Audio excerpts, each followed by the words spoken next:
The NDAX app allows users to trade cryptocurrencies with ease. Here's a step-by-step guide to using the NDAX app.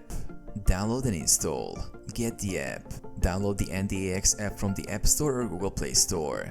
Install and open. Install the app and open it on your mobile device. Create an account. Sign up. Tap sign up and enter your email address, phone number, and create a secure password. Verify identity.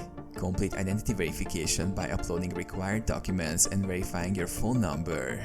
Deposit funds. Log in. Access your account and navigate to the deposit section. Choose method. Select your preferred deposit method. Follow instructions. Follow the on-screen instructions to complete the deposit process. Buy or sell cryptocurrencies. Select cryptocurrency. Go to the trade section and choose the cryptocurrency you want to buy or sell. Place order. Enter the amount and type of order. Confirm your trade details and place the order. Monitor portfolio. Track holdings. Use the portfolio tab to view your cryptocurrency holdings, recent transactions, and account balance. Withdraw funds. Navigate to withdrawals. Go to the withdrawal section.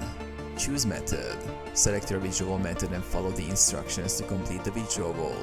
Security and settings. Enable security features. Set up two-factor authentication and review account settings to ensure security.